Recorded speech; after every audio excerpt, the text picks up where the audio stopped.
নমস্কার বন্ধুরা, বিন্দাস রান্নাঘরের চ্যানেলে আমি শম্পা, সবাইকে স্বাগত। তো বন্ধুরা, আজকে আমি আপনাদের কাছে আর একটা নতুন রেসিপি নিয়ে এসেছি, হারিয়ে যাওয়া রেসিপি।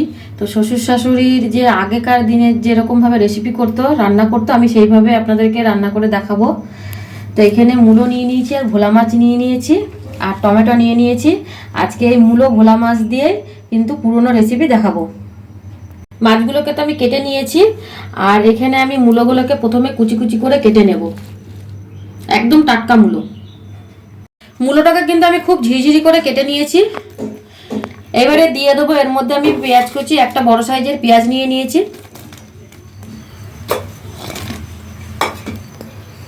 দিয়ে দেবো লঙ্কা বাটা, একটা টমেটো কুচিয়ে নিয়েছি। দিয়ে দেবো অল্প ধনে পাতা প্রথমে, আদা রসুন বাটা, পরিমাণ মতো নুন, পরিমাণ মতো হলুদ, শুকনো লঙ্কা গুঁড়ো। এমন একটা রেসিপি, এটা খুব ঝাল না হলে কিন্তু বন্ধুরা ভালো লাগবে না, ওই জন্য একটু আমি খুব বেশি করে ঝাল দিচ্ছি। কাঁচা লঙ্কা দিয়েছি, শুকনো লঙ্কার গুঁড়ো দিলাম, আর দিয়ে দিচ্ছি গোলমরিচের গুঁড়ো।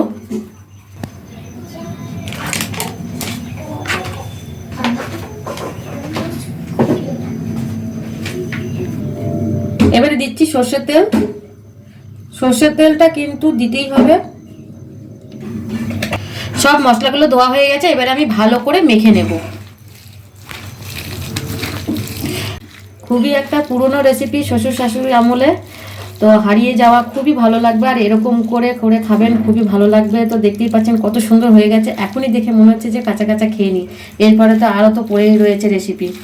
তো এবারে আমি এর ওপর দিয়ে মাছগুলোকে দিয়ে ভালো করে মাখিয়ে নেব। এখানে এখানে আমি ভোলা মাছগুলোকে গোটা গোটা দিয়েছি, ভোলা মাছগুলোকে কিন্তু আমি কাটিনি।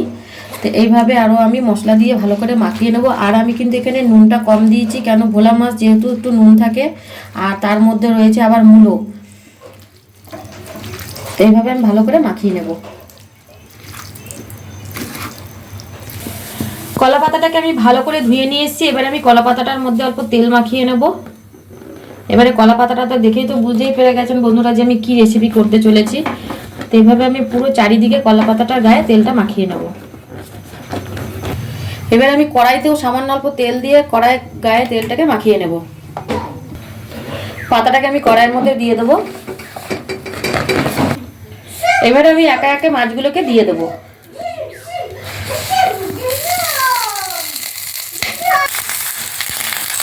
মশলাগুলোকে আমি মাছের ওপর দিয়ে দেবো। এইভাবে আমি মাছগুলোকে ঢেকে দেবো।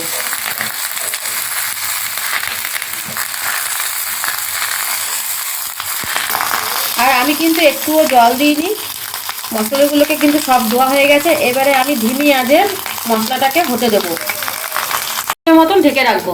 10 মিনিট হয়ে গেছে, ঢাকাটা খুলে দেবো। যেটুকু জল বেরিয়েছিল, কিন্তু জলটা কিন্তু টেনে নিয়েছে। আর পাতাটা নিচ দিয়ে আমি একবার দেখিয়ে দিচ্ছি কেমন হয়েছে।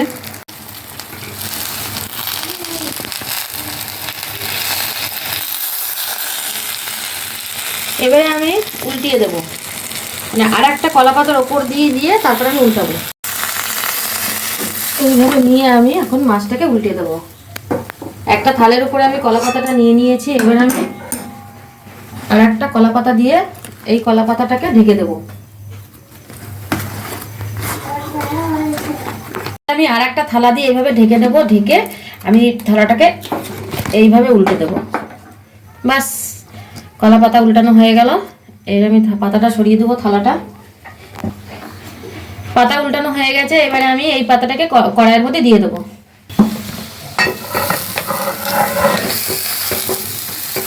এবারে এটাকে আমি আরো 5 মিনিট হতে দেবো। উল্টানো মাছটাকে আমি একবার দেখাবো। কলা পাতাটা যে উল্টিয়ে দিয়েছি, সেই মাছটাকে, ভেতরের মাছটাকে কিরকম হয়ে গেছে ভেতর দিয়ে।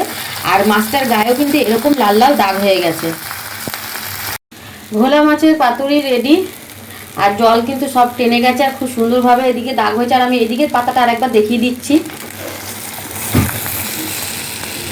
মাছটা এত সুন্দরভাবে হয়েছে, কিন্তু নিচটা একটুও পোড়া লাগেনি। পুরোনো দিনে শ্বশুর শাশুড়িদের হারিয়ে যাওয়া একটা রেসিপি, ভোলা মাছের পাতুরি। খুবই ভালো লাগবে, করে খান। ওপর দিয়ে অল্প ধনেপাতা দিয়ে দিলাম। লাইক কমেন্ট শেয়ার করবেন। আর যারা এখনো পর্যন্ত আমার চ্যানেলটাকে সাবস্ক্রাইব করেননি, তো প্লিজ আমার পাশে থাকবেন, খুবই ভালো লাগবে।